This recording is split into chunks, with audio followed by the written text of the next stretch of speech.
It's just a cold, right? You'll be fine if you sleep it off, haha. I couldn't believe what my husband just said. He was planning to leave me running a high fever and our young daughter to attend a friend's wedding overseas? And off he went, genuinely excited about his trip. But little did he know, a surprising twist awaited him. I am Allison, a 35-year-old stay-at-home mom. I live with my husband David and our 5-year-old daughter, Misty. Misty loves reading picture books. She's a sweet, kind-hearted girl who laughs a lot, my pride and joy. David has many friends and is well-versed in various hobbies. His stories were always entertaining. He was the man I was proud to be with. I believed that marrying someone as wonderful as David would lead to a happy marriage. And it was blissful in the beginning. Our newlywed life was sweet and we were blessed with a child fairly quickly. I quit my job when I got pregnant as per David's request. I gave birth to Misty without any issues. That's when things changed. He changed drastically. After the birth, David started calling me fat because I couldn't lose the baby weight. He would say, You're not attractive anymore, make an effort to lose some weight. Struggling with first-time parenting, I was also criticized for not keeping up with household chores. I did ask David for help, but he yelled, Don't be lazy, you eat but can't even handle chores or childcare? Unbelievable. David seemed to resent that his time was being consumed by household duties and childcare. I was shocked to discover this selfish side of him, especially after he was so happy about the pregnancy. If I ever asked David for help, he would complain to neighbors and relatives that I was neglecting my duties, making me feel ashamed. I became hesitant to confront David. I was afraid he would spread more false stories about me. But the biggest issue was money. When it was just the two of us, we both contributed to a joint account and spent the rest freely. After Misty was born, David took over the finances since I had no income. But he hardly gave any money for living expenses. He once told me to manage on just $300 for the three of us. Stress, I couldn't produce enough breast milk, so Misty was on formula. Between formula and diapers, $300 was nowhere near enough. When I tried to save by cooking budget meals, David would get furious, saying, Don't serve me this cheap-smelling food. I even suggested getting a job to help out, but David looked down on me, saying, You can't even handle housework, let alone work and raise a child. You're planning to slack off and make me do everything, aren't you? Just manage with the money I give you. David was absolutely against me working, perhaps fearing it would add to his household responsibilities. Now that Misty is 5, David seems to have lost interest in her. He often ignores her when she tries to talk to him, preferring to play with his phone instead. I thought marrying David would lead to a happy family, but I was completely wrong. Seeing Misty downcast because David ignores her and won't play with her breaks my heart. Then one day I discovered that David had used the money we had been saving for Misty's education. I'm not working, and I think we are barely making ends meet each month. David is supposed to be managing our finances, but he won't tell me how much we are saving. Maybe we are not saving at all and running a deficit each month? That might be why he dipped into the education fund. When I asked David about it, he refused to disclose what he had spent the money on. Finally, he snapped, I earned this money now, so how I spend it is my business. You and Misty eat because of me, so stop complaining. I tried to discuss the money issue multiple times, but David wouldn't budge. Our conversations went nowhere. Then, David dropped a bombshell. A friend invited me to their wedding overseas. I couldn't believe my ears. Even if his friends covered some travel expenses, going overseas would still cost a fair amount. We are in a situation where we can't even afford Misty's education, and how can we afford an overseas trip? I tried to discuss this, but David ignored me and started preparing for the trip. Honestly, I considered divorce, but thinking of Misty held me back. She only has one father, and I couldn't bring myself to take that away from her. The day before David's departure arrived, and I was stuck with a high fever. I hadn't had a fever in a long time, and this might be the first time as an adult. Headaches, nausea, dizziness, and body aches clouded my consciousness. Can you please skip the wedding? I'm really struggling with this fever, I asked weakly. David laughed and said, You'll be fine if you sleep it off. He even added, Stop being so needy. Handle it yourself. You can't even manage yourself and you are not even working. Could you at least get some food for Misty? She hasn't eaten properly since yesterday, I pleaded. David sighed heavily and said, I don't have time for that and I don't want to catch anything. I'm staying in a hotel tonight. And he really did leave us to attend the overseas wedding. At that moment, suffering from a high fever, I made up my mind. For Misty's sake, I had to let go of such a selfish man like David. 5 days later, David returned in high spirits. I'm back. Why are Dad and Mom here? David's parents are in the living room. My parents-in-law don't answer. What's going on? Where's Allison? It was Misty who answered David's question. Mom is in heaven now. What? What are you talking about? David, thinking Misty was joking, burst into laughter. His parents shook their heads in disbelief. What a foolish thing you've done. It's too late for anything now. David looked bewildered, not understanding the meaning of their words. Wait, did Allison really die from that high fever? Muttering this, David watched as his parents left the house with Misty. Misty waved at her father. Bye-bye. David, as usual, ignored her. His parents had got in the car. That was the plan. My parents and I were quietly waiting in the kids' room. I had my phone connected to my in-laws and was watching the living room through a hidden camera on my computer. My sister, who was waiting nearby, would pick up Misty since there were things we didn't want her to hear. Only my in-laws remained in the car. While David was overseas, I had told both sets of parents about his terrible behavior.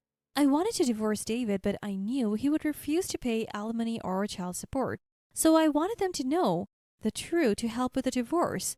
I told Misty she might not see David again, and because she said she wanted to see him one last time, I had the in-laws stay in the living room. Misty didn't object to not seeing her father again. She might have understood, even at her young age, that her father was treating her poorly.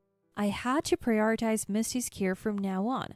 I wondered how David would react to Misty's words that Mom is in heaven. Would he reflect on his actions or apologize in tears? I continued to watch the hidden camera in silence, but then David did something unexpected. He suddenly started making a phone call. His voice was elated. Brianna, I don't know the details yet, but it seems my wife is dead. Finally, the obstacle is gone. I should get the insurance money. Let the old folks raise Misty. Let's live together. You're the only one I love, Brianna.